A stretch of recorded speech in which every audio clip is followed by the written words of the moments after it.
to Obaoke, a hidden gem in Osun State, surrounded by 9 smaller towns and villages, nestled far from the hustle and bustle of civilization. The nearest major town to Obaoke is Okini. This peculiar town would have remained in obscurity if not for the vast expanse of water found in Pakiti, a small village under Obaoke. According to Para Jijimo, the Bale Onipakiti of Olorunda local government, his forefathers settled in this area over 3 generations ago. This suggests that Obaoke, cocoa and kola nut plantations that once surrounded this large water body before the construction of the dam by the old Oyo State government led by Bola Ige. The construction of the Owala Dam was completed in 1988, primarily for potable water production to the then 12 local government areas of the old Oyo State. It was later ceded to Osun Water Corporation in 1991. Pajimo recalls that a significant portion of the cocoa and kola nut plantations was sacrificed for the dam's construction, with promises made to his forefathers: the provision of drinkable water, uninterrupted power supply, and fostering tourism. Ó ní wáyé Odò Ọ̀yọ́ wọn tí wá ṣe dáàmú. Àwọn díẹ̀ tá lè fara fẹnu kàn nípa àwúlò ní pé tẹ́ bá wo ìlú tí ẹ kọ́kọ́ dé lọ́dọ̀ àwọn làjẹ yìí. A rí i pé a tún ní àlejò súnmọ́ra lélẹ̀ tó jáde pé ìgbà tí dáàmú dé òun ni wọ́n wá láti Ondo State. Wọ́n wá bá wa ní ibi báyìí. Bẹ̀tí inú òwúlò tí wọ́n ń sọ ti generate iná tí ó ṣe pé gbogbo Ọ̀ṣun yìí lè lò kí ò ní kọsẹ̀ 24 hours. Ìkejì wọ́n ní wá jẹ́ rìsáàfù fún Ẹdẹ torí àtìrìtì omi ń bí Ẹdẹ wọ́n ti ń tìrìtì omi kó tó bọ́ sí ìgboro. So bí omi bá ká Ẹdẹ lọ́wọ́ á lè fún wọn ran ìjọba lọ́wọ́ ká máa gbé ìgbésí ayé ìrọ̀rùn.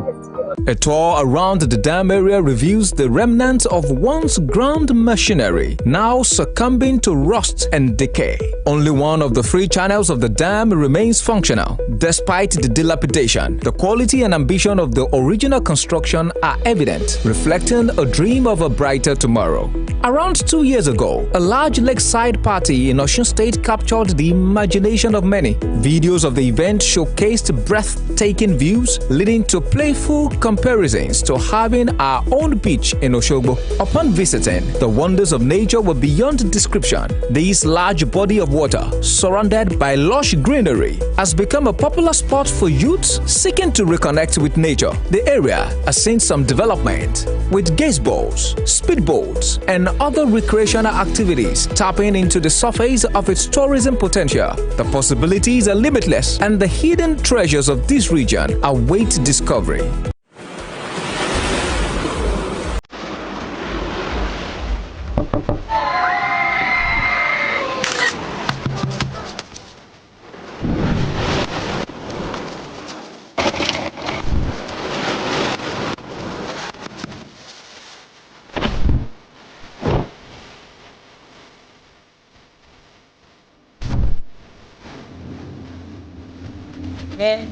No.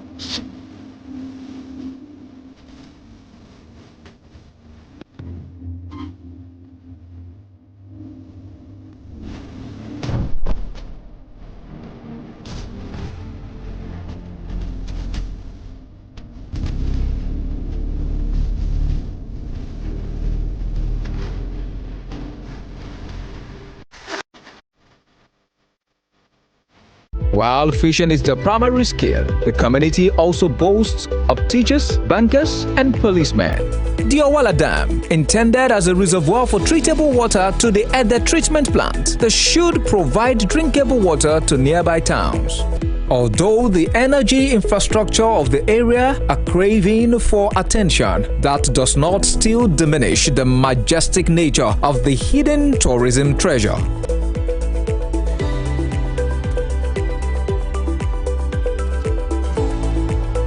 Osun State, the land of many living springs, holds numerous hidden treasures waiting to be explored. Next time you're in Osun State, plan a picnic and spend the day with undiluted, untainted nature. Visit Pakiti Lake and explore Osun with me. This is your call to adventure. Discover the undiscovered, unveil the unseen, experience the untouched beauty of Osun State. Explore, engage, and be inspired.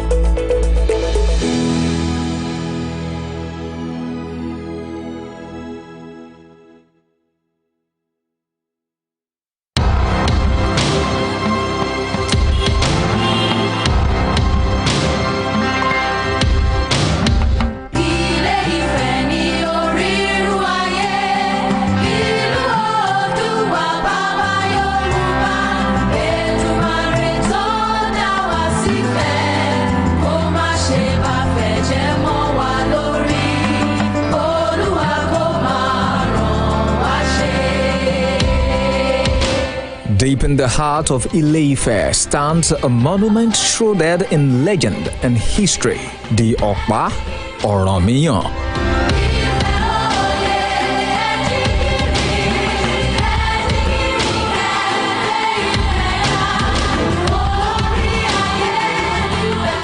This towering granite obelisk, also known as Oromiyan staff, holds a significant place in Yoruba civilization, symbolizing the power, heritage, and mystical legacy of Oromiyan, a revered figure in Yoruba folklore.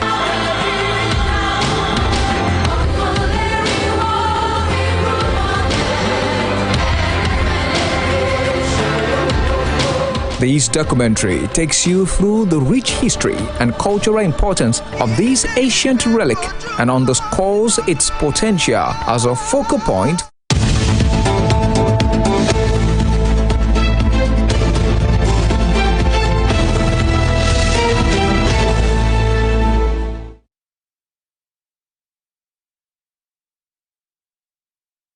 Good morning, Nigeria. Good morning, world. This is Morning Spring on Western Spring Television. Thank you for joining us. This is a new day. This is the midweek installment of Morning Spring here on your dial, on your station of choice, your channel with the steez. You know, not just about the steez. This is where true conversation and deep, frank ones, impactful ones happen. Thank you for joining us today. Femi Ojo is my name, and I want to apologize for me, baby. I schedule is for the greater good. Thank you for joining us. And Daniel is there. Good morning. Yeah, good morning, Femi. Mr. Daniel Danzigi. Danzigi. What's good? Oh, great. It feels good to be here again. All right. That's great. Absolutely. It's a beautiful Wednesday morning. Yeah, it's a midweek edition of Morning Spring on Western Spring Television. We thank God for life. We thank God for everything. Yes. Always a pleasure to be here to make your day, bringing you the best of news and, of course, information that you really need to kickstart your day. Emeka Daniel is my name. And I'm sorry about my voice if I sound a little bit... it's okay. I'm just a little bit under the weather, so sometimes it affects my voice. But again, I believe they can still hear my voice clearly. Trust me. Yeah, good. All right. And, you know, life happens. And sometimes the baritone is deep. You take it like that. Sometimes you're on the upper octave. It's all fine. We can make do with what we have here. And so much really to talk about in Nigeria. And chief of this is the diplomatic tension. Do I call it tension now? Development, rather, between Nigeria and the U.S. We learned, President Tinubu has been at the BRICS meeting for quite some time in Rio de Janeiro. He left the St. Lucia, the Caribbean, meeting for St. Lucia.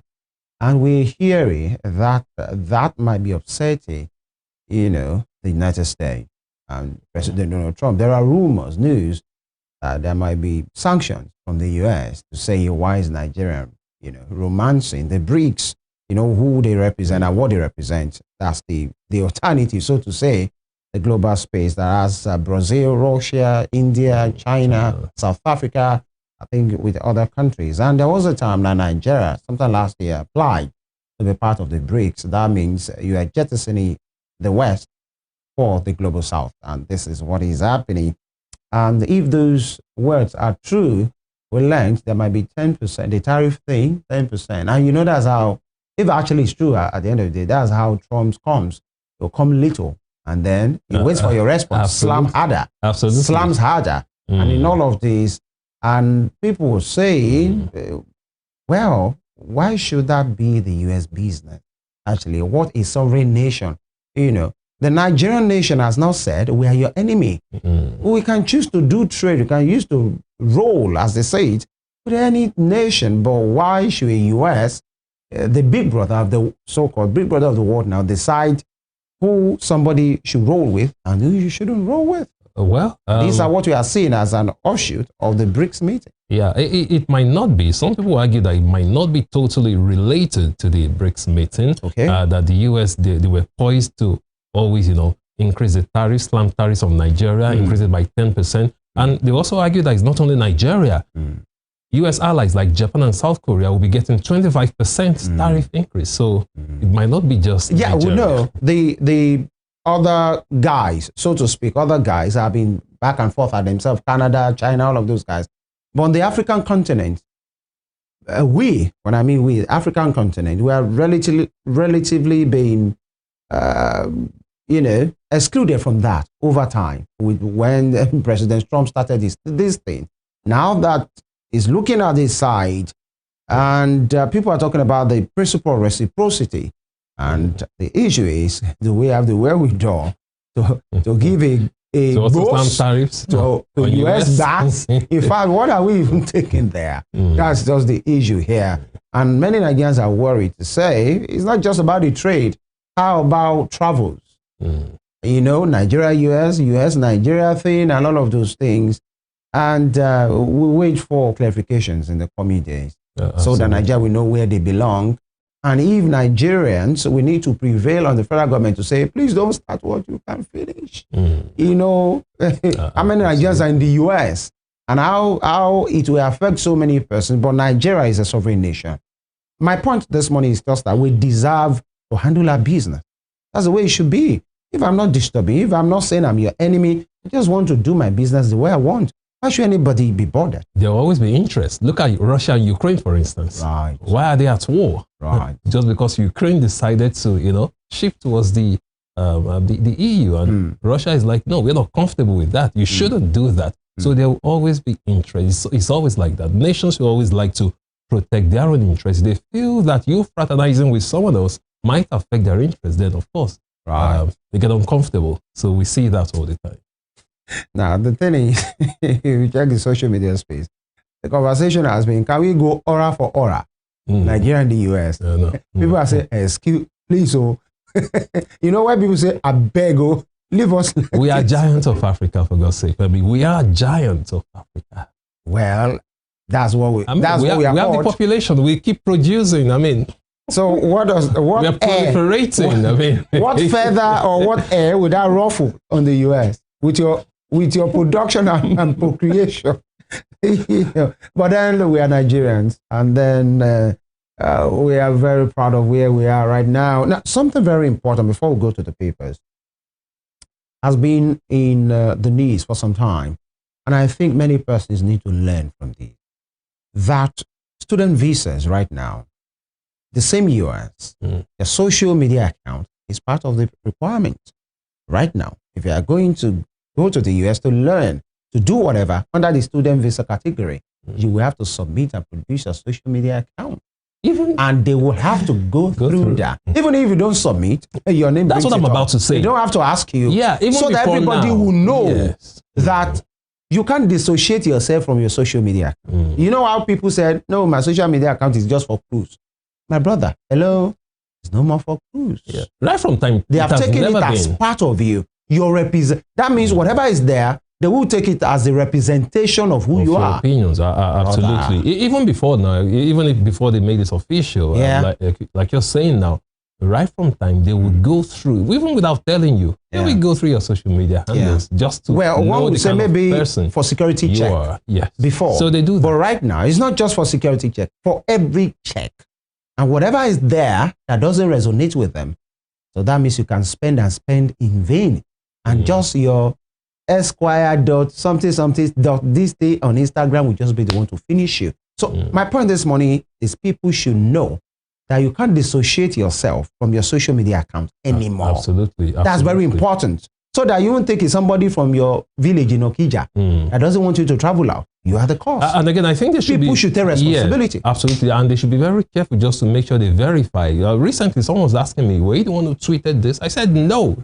The same name. So sometimes you have fake accounts and you begin to wonder, where is this coming from? Well, due diligence will show who truly owns the name. Absolutely. Actually, there can be Danzigi dot Danzigi, or the same Danzigi, possibly low caps, lower caps. The one that belongs to your name, when it comes to security, they know. Except really somebody from Okija is after you. You know, that's it. But that people, apart from security checks, people should take responsibility. Absolutely. You can't be vile on social. Have you seen people how they are vile and how they just, especially people who do share as forward? About there's a way they forwarded and shared. Forwarded and shared. I say no, it's just the way I saw it. I'm not the one who wrote it.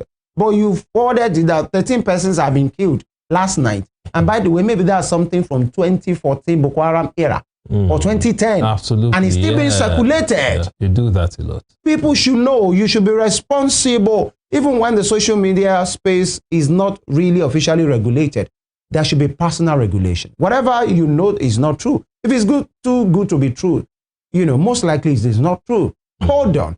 Seek clarification so that, and you know, for people like us, you even have to be circumspect on what you share. Because people take it to be like you're a voice and you know what you are doing. People should take responsibility. And that is where we are right now. So that you wouldn't have,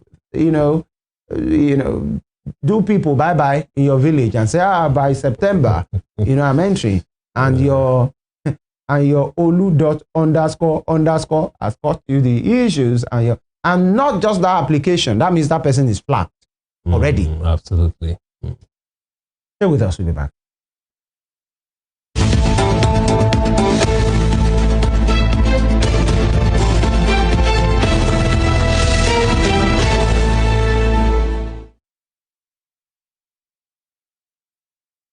Right, the newspaper segment is next. And let's start from the first point of call for today. The Daily Trust newspaper. Daily Trust.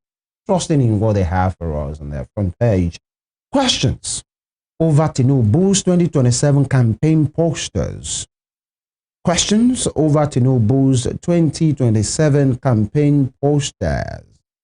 All right, so much to be asked, and even before now, as far back as last year, there are posters of Mr. President in different places. Yeah. Posters of other individuals. Sheyi Makinde posters was found somewhere in Jigawa, But one thing is, there are many persons that we explain it to be that there are times that people do these things without really cross-checking, from the person whose face is on the posters.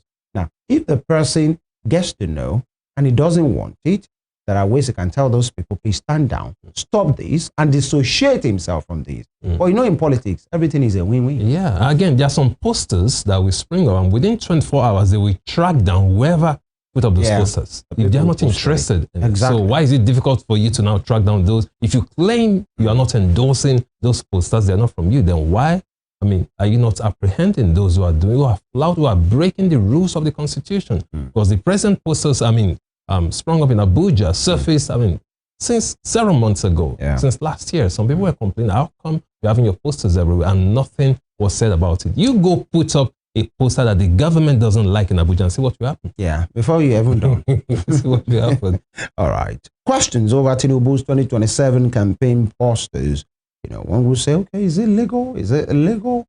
Or is it about sensitivity and insensitivity and, early politics, why Nigerians are middle of so many challenges?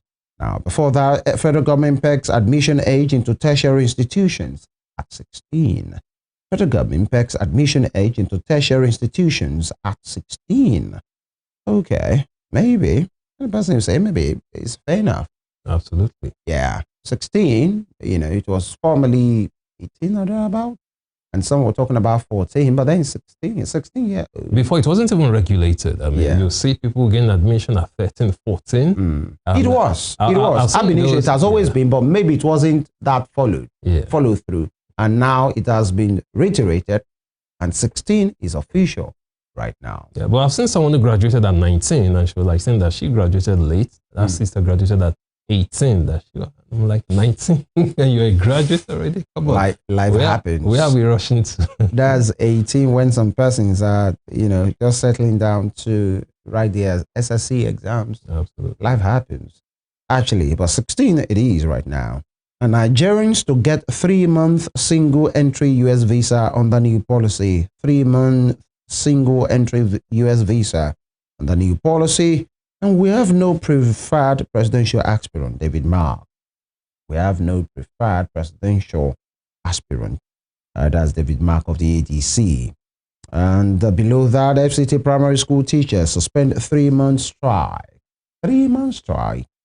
All right. And 90% of bandits in Katsina, indigents, Governor Ada. 90% of bandits in Katsina, indigents, Governor Ada. How many questions we expect from this to say? Is there a census of the bandits? Or a database where they write their local government and their state of origin? Or is it because everybody knows everybody? It means they know them. It means they know them. For them to claim their indigents, then of course they are known to the people. That's what it means. Then the question is, why are you not going after them? Yeah. Since you know them already. And what is the predisposing factors? Why the indigents are joining the band? These are some questions that should be. Governor, you are aware, right, that some of your people, a larger percent of them are the ones that are this bandit. So what is the catch? What are you not doing right? That people are living legality or illegality. What is the issue? The governor has so many questions to answer. You are the man in charge. And you are saying if there are 10 bandits in your state, 9 of them are from your own people, wreaking havoc on your people, killing your people. Wow. So many questions. That is indicting enough. Absolutely. Yeah. Really? Self-indicting. Yeah. Student accused of setting boyfriend ablaze. Love gone wrong. Student accused of setting boyfriend ablaze. What happened from the I love you? What did they know about to the love? You must die? What did they know about love? What did they know about love? I mean, sometimes you wonder at what point does this lie or does this switch happen from I can't breathe if I don't see you, from you are my love, you are my whatever, to the other side of you must die. There's a thin line between love and hate. Thin line, very thin line. If you watch, TV series like Fatal Attraction, you see some, extreme things. love to extreme hate. Yeah. Interesting. Student accused of setting boyfriend ablaze. All right. And federal government hints at electricity tariff. Will I finish that? Federal government hints at electricity tariff hike again. Here we go. And that will be all from the daily. And talking about electricity, the federal government are trying to, raise prices. How about state governments? What are they doing? On Monday, I still talked about the failure of the Osun state government and their inability to provide residents with electricity, and it is still persisting. But interestingly, there's been no official release to say this is why the state is in darkness, or some parts of the state. I wouldn't know if it's everywhere, but at least from where I'm looking at the state from, this state is in darkness. I'm talking about Osun State here. And so far, I've not seen any official statement released to say this is why you cannot have electricity. Well, and the government is comfortable. Yeah, that's why I said maybe it's from where I'm looking at it from. But from where I'm looking at it from right here, from my own position, the state is in darkness. And nothing is being said about that. How about IBEDC? They have to distribute it. They are the ones, while the state has a say in everything happening within their domain. The government, I trust and I believe that. But how about the ones that are doing the business? That's the Ibadan Electricity Distribution Company, IBEDC. They are a business. They are a company handling and distributing energy. That is why states should start taking responsibility. So if there's anyone to be called out, firstly, primarily it should be the IBEDC. They are the ones who, distribute energy. They're the ones who comes to your house to, give you bill and you pay. And if you are using prepaid meters, they are the ones that you vent from. And if the How people, about they not doing that cannot hold business? them, if the people cannot hold them responsible, then it's the function of the government to do that on behalf of the people. Right. Most times, what can the people do? Look at the people. They are helpless most times. So it is the function of the government to say, no, okay, IBDC or whatever you call yourself, why are you not supplying our people with electricity? I'm treating my people this way.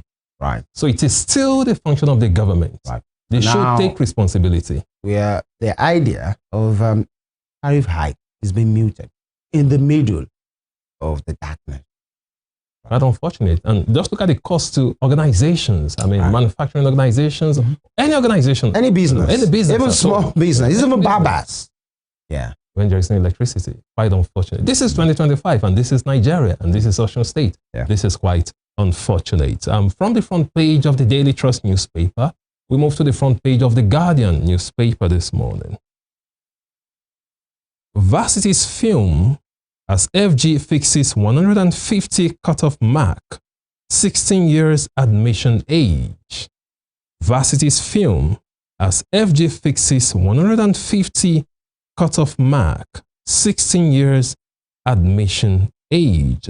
Quite interesting. And just below that, you see in green, if you go by the cutoff mark for universities, 150 means you scored less than 50 marks for each of the 4 subjects, which is less than 50%, while 100 for polytechnics means 25 marks in each subject, which is not a pass mark. It is sad that we have left what should be looked into to discuss about number. And that's what you have just below. That's it, talking about the federal government and the new rules imposed on universities. Away from that, moving towards the top strip now, we have LP factions, different threats to expel Obi.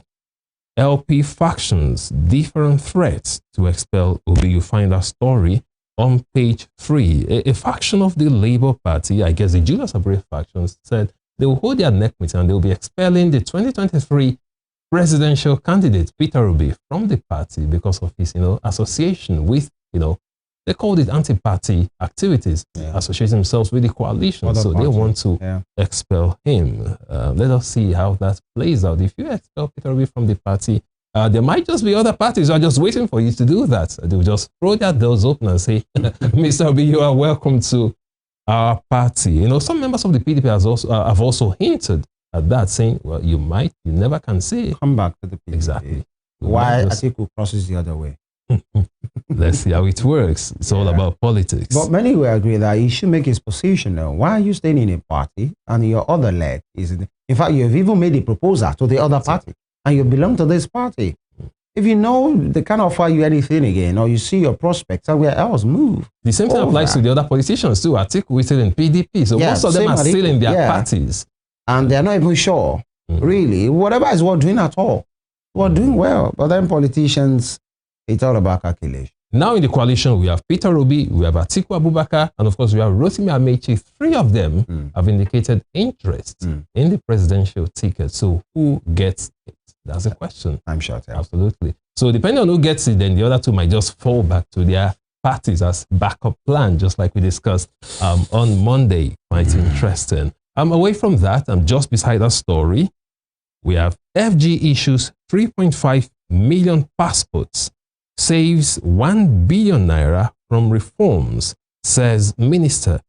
FG issues 3.5 million passports, saves 1 billion naira from reforms, says minister. You find that story on page 4, talking about issuance of passports in Nigeria. I mean, we hear different stories. Sometimes you apply for passport, they'll tell you that they don't have the materials, they don't have printing materials, and different funny stories that surround issuance of passports. But I guess it should be seamless by now. I'm judging by the fact that they've issued 3.5 million. That's quite a huge one there. And right beside that, we have 40% of Nigerian children malnourished. Shetima laments 40% of Nigerian children malnourished. Shetima laments. You find that story on page 4. If Shetima is lamenting that 40% of Nigerian children are malnourished, the question is, what is he doing about it?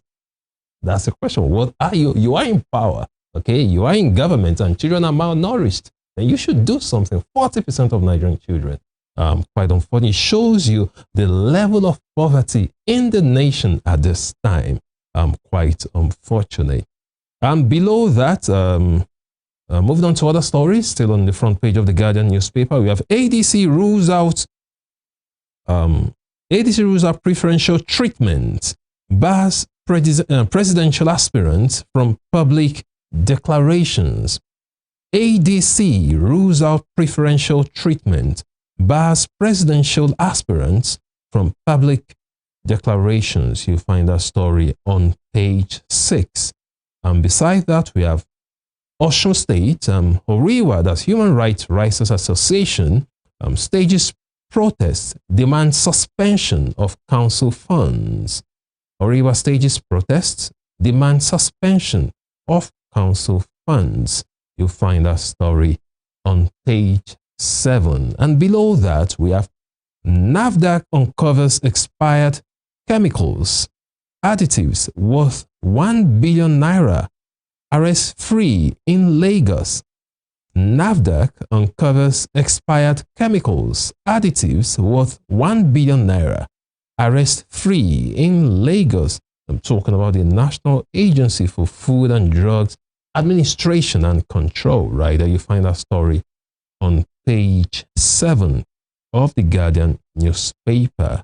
And at the bottom strip, we have US holds multiple entry visa for Nigerians, reduces validity to 3 months. US holds multiple entry visa for Nigerians, reduces validity to 3 months. You find that story on page 2. 3 months, that's just like they usually do for UAE visa, that's the United Arab Emirates. So now for the US, you'll be having just single entry 3 months visa instead of the multiple entry that a lot of people get. So after your single entry, if it expires, you have to come back and apply again, or whatever the case may be. Well, for those who are interested in the US, that's the news for you. And I think that'll be all from, okay, just below, let's take this final one from the Guardian newspaper. We have reps seek to increase seats to 552, allocates 10% to women. Interesting. Reps seek to increase seats to 552, allocate 10% to women. You find that story on page 3. Do you really agree with that? Do they really have to allocate a certain percentage to women? Because they're women. Is it necessary? Yeah, because you're women. Well, I beyond the fact that they are women, there are times in which you even when those things are said, is it followed? That is the 35% affirmation policy. How many establishments has that as far as government is concerned? How many 35% affirmation? We have it all over the place. And how many women do we have in the Senate? 4. One of them is suspended, waiting to be recalled. Not sure if actually he made good of our promise to go to the plenary yesterday. We haven't had that. 4 of them. Now, are they House of Reps? How many do we have? Currently, we have 3. How many now? The House of Reps, the total number. Now they want to increase it to 552, and 10% of them should be women, at least 552. Then that means you're talking about 50 or so. Yeah. Be women. But again, if women are not coming forward and you are allocating a certain percentage, it should be as if you are forcing it on them. Nobody will vote for you just, because it's a woman. I mean, she's a woman, let her go and represent. I'm not sure it works that way. But then there are inner workings in which women can be encouraged to run for office by their fathers, by their husbands, by their people, by their community. But then they have a lot to prove, absolutely, to get to that place. Because even the men are struggling with themselves. Now, nobody will say, because it's a woman, let her go. How about what a man can do, a woman can do? That's my point. That's just the issue. But this is Africa. It doesn't work that way, especially when you're a mother, when you are a wife. And you know the kind of meetings, political meetings, the time of the day they are held. Most of the time they are nocturnal. And you know the community frowns. Where's your mommy? She's not around. Where? She's not around. Where is she? They are gone to a meeting. At this time, so these are some of the things that needs to be fixed. Maybe over time, we might have women coming out more and being voted for, not just because they're women, but because they have the capacity. That's the point. Again, I don't think not because of the agenda. Yeah, I don't think anyone is disenfranchising women. No, it's there. What a man can do, a man can do. So all you have to do is step up. If you're interested, you step up. You shouldn't wait for it to be handed down. Encourage. From doing anything. Let brothers encourage their sisters. Let fathers encourage their daughters. From their early days, let them know. You know, this thing sometimes is social engineering. You have to let them know you are not just made to being catered for so that you can be married later to somebody. There is that psyche around cultures that, oh, you must not to be domesticated. Them to be you must behave well because no husband will marry you. And that's the price. Like you must behave well so that when you get to your adult life, you can see a husband and somebody can take care of you. No. Why that is okay, that you must be well behaved and you must have skills, let them know that they can seek office. Absolutely. And it doesn't start with that's some of the issues, you know, that is not just by the political office. Now, the government political office, how about letting them know that in their primary schools, they can vie to be monitors and captains. Leadership at all levels. Yeah, they can be school prefects. Let them know when they get to universities, let them know they can be class monitors. What are they called now? Class reps. CUG. That's where you don't leave all of that. You have not been involved from primary to secondary to university.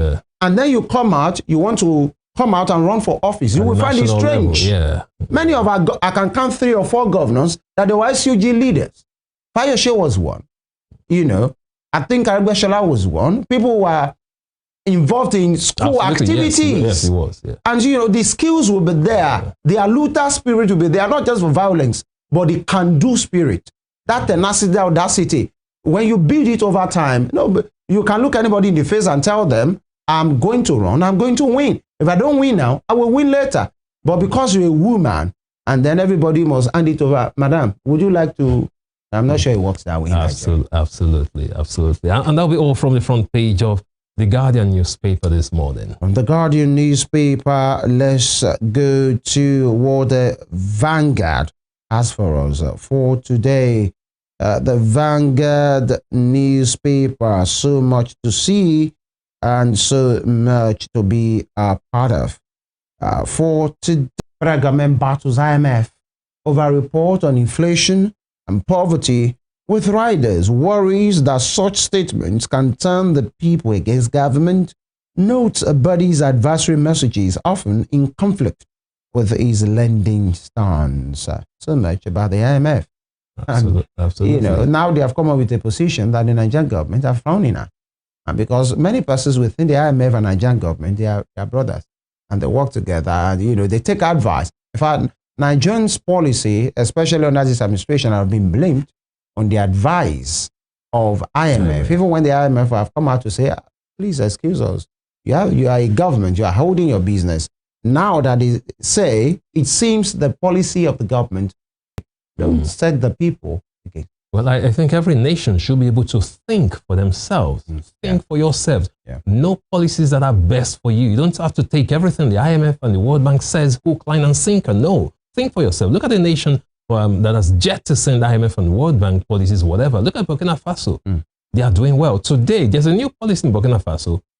Education is totally free, 100% free from primary to tertiary at all levels, completely free. Simply because they have a leader who believes we can do this. We don't need to borrow. And he's doing it. So if Burkina Faso can do it, why can't Nigeria? Why can't other nations in Africa do exactly the same thing? And then another one is many people will agree to say we don't really need the IMF to tell us that your policy is not reaching the people if actually we are sincere with ourselves. Now the IMF is saying, yes, your policy might be good, it's okay, but it seems it's not getting to the people. And you know what you need to do, especially people in government, scratch IMF and their advice or advisory. You know, let people in power, these guys, leave the sirens and the whatever, go to popular market, take opinion polls across the states, not just at the state capitals alone, other, you know, the inner roads and some of those inaccessible places, and see if actually whatever the government of the day have been churning out in the last 2 years is really being felt by the people. If actually they will say, Uhuru we know that you are not there, but you are trying. Can the Nigerian people, 10 of them, take them? Can they say, yeah, you are working? Because the government is not just about Abuja and Lagos and Via and Ikeja alone. No. And it's not just about Tinubu alone. How about state governors? They have more money now. More money than ever. Every state government they have more money than they have ever made, they have ever gotten in their lives. And the people are still suffering. Their history. And it seems nothing is really changing. No. In fact, there are some state governments and state governors that it took the opposition to expose them that you have more money before they came out to say, okay, yes, we have some money. Yes. They will never admit it. So there is money in government, but it's not trickling down to the people. The effect on the people is the issue here. All right. And below that, you have the NDDC Managing Director, Dr. Samuel Ogbuku, speaking during the World Press briefing on the Commission's 25th anniversary. NDDC at 25. You know, have they been able to live their mandate? Have they been able to really come out and say this is what we have done and is worth the journey? That's another Except question. being a cesspool of corruption, so much and cash cow. money has been allocated. When you hear the amount of money has been spent on NDDC, then you ask yourself, is it really affecting the people of Niger Delta? Distinguished Senator, off your mic scenario is still in people's heads. Absolutely. And nothing came out. Nothing. Somebody fainted at the National Assembly. After that, nothing came out. Some of the stakeholders there, one of them is even dead, Cairo Jugbo, you know, and many of them are still there.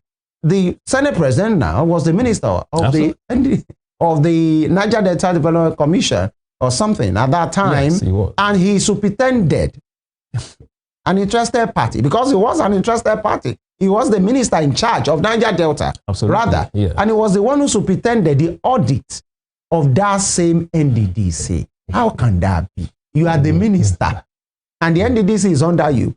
Now there are allegations of corruption, and it's the minister who superintended the audit of that same agency under him, in which fingers were, you know, pointed at him. Why would they tell you to off your mic in Nigeria? And say, okay, because when the man wanted to be saying, I remember that particular day, it was quite, it wasn't funny really, but you know, some of those committee members who were investigating wanted to grandstand and talk about some of these things. And you know, Akpabio was saying, you, the committee chairman, you don't know. He looked at the ranking member and said, he knows, your guy knows, you don't know. And by the time he started to say, this is the way they have to tell him, please off your mic, or no, distinguished senator, off your mic, till now. And the same NDDC at 25. Well, Nigerians have said it, a lot of Nigerians. You remember contract revelations during that time, in which restaurants got contract to deliver furnitures, many things, heavy contract by some, you know, businesses that doesn't even exist. Nigerians have been taken for Interestingly, nothing has nothing. Well, you know why? In fact, many of them have been rewarded. You know why it is so? Because Nigerians are docile. We have become too docile. The leaders are taking the people for granted. And that's just it. Nigerians are being taken for granted because they know you won't do anything. Yeah. 2027, ADC will collapse in 6 months. Presidency. All right. ADC will collapse in 6 months. Presidency. Are they prophesying? Well, mass defection hits PDP, other political parties in Borno. 97 lawyers to defend ADC, Mark and Aragbeshola. Sustained federal government pegs admission age at 16. All right, we've taken that. FCD administration, Retikin Gibe, wiki locked in verbal words. They are, you know, familiar foes, political foes. US tightened visa rules for Nigerians, limit validity to 3 months single entry.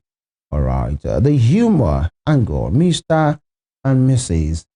This is Mrs. saying you transferred 15,000 naira instead of 20,000 naira.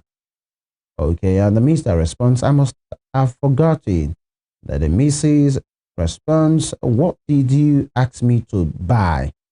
Then the man says, cow leg, liver, and fresh fish. And the woman responds, how come you remember those, but you can't remember how much you transferred? You are never getting away with that. With women, never.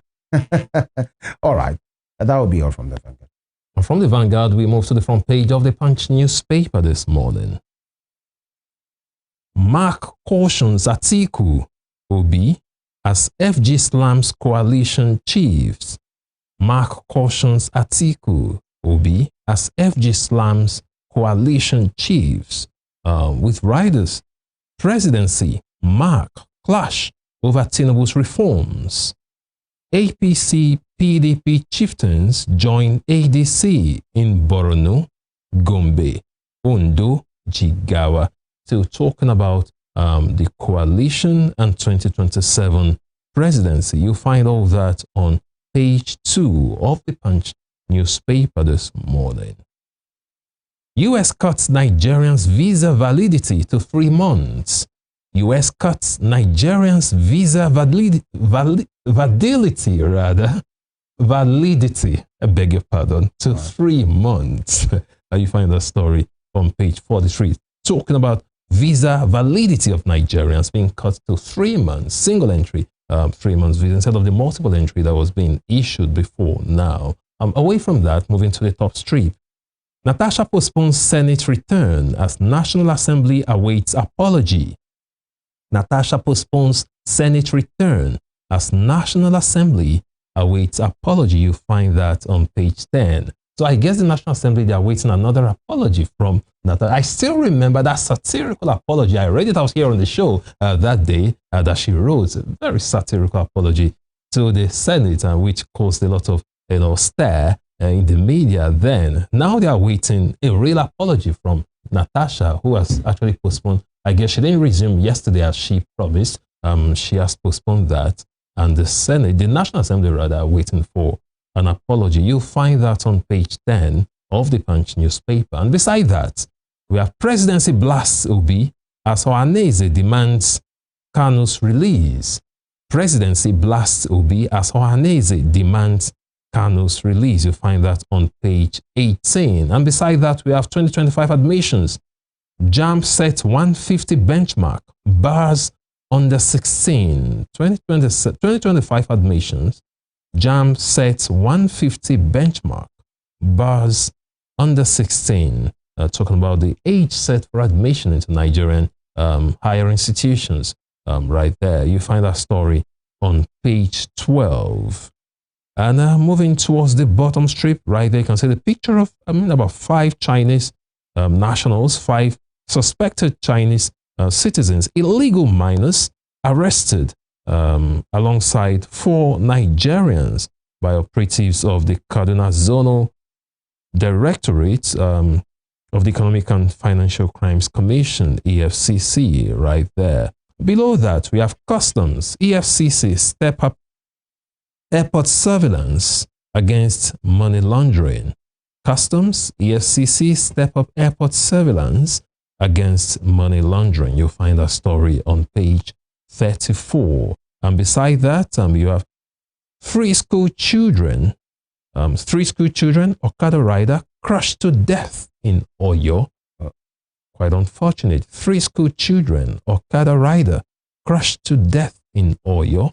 You'll find that story on page 5. Quite unfortunate for those innocent children right there. I sincerely hope it wasn't as a result of recklessness on the part of the rider and the driver involved in the crash. And finally, from the front page of the Punch newspaper this morning, Adeola will run for Ogun governor in 2027. Aide confirms.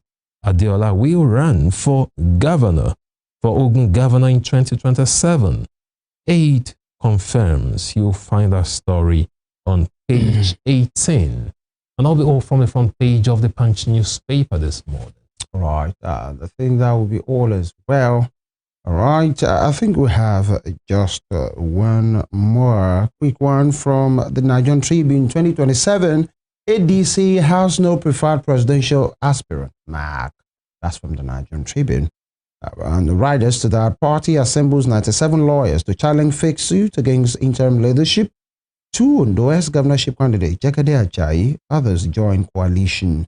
Dangote refinery reduces fuel price again. Ex-depot price now 820 naira per litre. We hope that will reflect at the pumps quickly as well. Now we have issued over 3.5 million passports, saved 1 billion naira from reforms. Interior Minister and EFCC quizzes suspect as customs intercept undeclared foreign currencies worth 653.9 million naira. at Kano Airport. Top strip Olubadan, CCII. President says Ladoja Hill treat as 21-day mourning period for Lakulahim begins. As the soul of, Kabiyesi travels to meet his ancestors. All right, and finally here, recovered fund from corruption cases channeled into NEL Fund, Consumer Credit Scheme orders EFCC. You can tell us, or you must show what. That's what Nigerians will say. Absolutely. You recover fund, how much is the fund? Where are they being channeled? There should be, even if it's a website for people to trace these things, they can't have access to it. But let it be known. There should be transparency. Let it be seen. That's just it. You can't just tell us the money you have recovered. You are channeling into these. Who is supervising? These are the issues as well. We'll take a quick break right now. When we return, we'll speak to the issues. Stay with us.